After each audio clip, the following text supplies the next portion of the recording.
In parts of the Pacific Northwest and Northern California, it is said there lives an ape-like man, larger than you or me.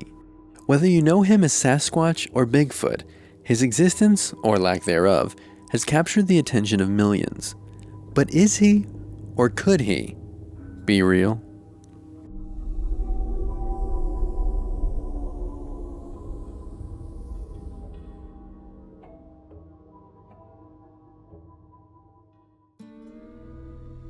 The idea of Bigfoot or Sasquatch can be traced back to the Pacific Northwest, more particularly in the area of Oregon and Washington. Indigenous tribes that have lived there were known to have centuries of mythology relating to Sasquatches. The word Sasquatch is believed to derive from the Salish tribe word Saskets, meaning hairy man or wild man. Because the people in this region were living on land they had stolen from the native peoples, the lore also made its way into their local legends. In the 1940s, lumberjacks, hunters, trappers, and other working-class men throughout the region told stories about Bigfoot. He was often blamed for vandalism and thievery in the lumber camps, as well as being accused of killing dogs that were lost in the woods. It wasn't until 1958 that Bigfoot would become the urban legend we know today. It was then that a set of large tracks were discovered near Bluff Creek in Northern California. Shortly after being discovered, the huge mysterious footprints made headlines in the small California newspaper, the Humboldt Times, which was also the first to officially put the moniker Bigfoot in print. Eventually the story spread, capturing the nation's imagination, and an entire industry was formed around searching for and celebrating the mysterious Bigfoot. In the 1960s, Dr. Grover Krantz of Washington State University began to study the various casts and footprints believed to have been made by Bigfoot from around the state. Based on the casts, it was believed the creature who made it was an upright walking primate with an injured foot. The most famous piece of evidence came in 1967 with the Patterson-Gimlin film, a short home movie depicting a bewildered-looking ape man who glances at the camera while walking upright. Patterson was trying to make a documentary about the mysterious creature and claimed to have gone down to the valley around Bluff Creek with a 16mm movie camera after hearing numerous reports of tracks found in the region.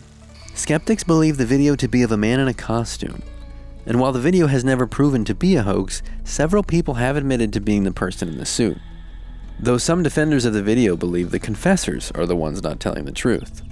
On June 5, 2019, the US government released Bigfoot's FBI file, which contained only a few news clippings, as well as a few formal letters exchanged between Peter Byrne, a professional hunter who had been trying to track and find Sasquatches in the 1970s. In 1976, Byrne had asked the FBI to look into a sample of 15 hairs and some skin that he believed came from a Bigfoot. Ultimately, the FBI did test the hairs and concluded that the hairs were, quote, of deer family origin, and sent him the samples back. In 2002, it was revealed that the original Bluff Creek footprints were made by Ray Wallace as a prank on his coworker, using a 16-inch model of a human foot carved from alder wood to leave tracks. Wallace's son, who helped reveal the truth of his father's deception, says he was a prankster, but never malicious. Despite the admission, many people to this day believe that something is in fact out there, but what could that something truly be?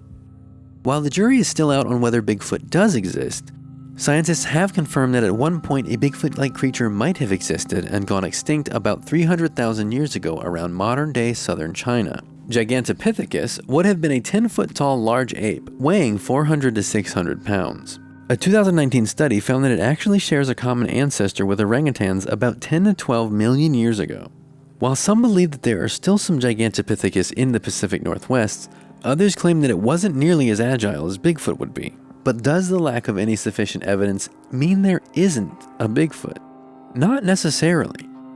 Many things once thought to be supernatural or out of this world turned out to be most definitely of this world and natural after all. The giant squid, for example, had been seen as a folklore creature for nearly 2,000 years, dating back to antiquity. The sea creature that probably inspired tales of the Kraken remained a sea monster in many people's minds until 1857, when evidence of one finally washed up.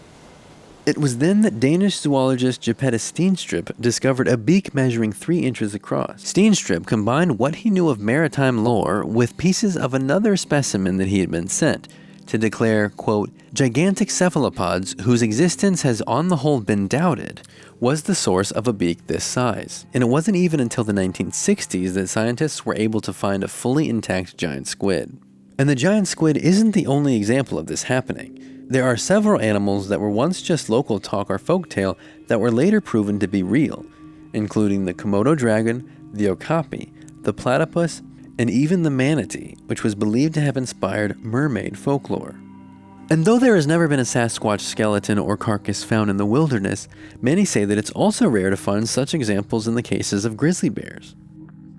No matter what the truth may be, as many as 16% of people in the US are said to believe in Bigfoot, but the abundance of questionable physical, visual, and audio evidence, lack of credible evidence, and the countless many confirmed hoaxes continue to muddy reality. And it's because of this that the truth of the Sasquatch or Bigfoot may remain a mystery for a very, very long time.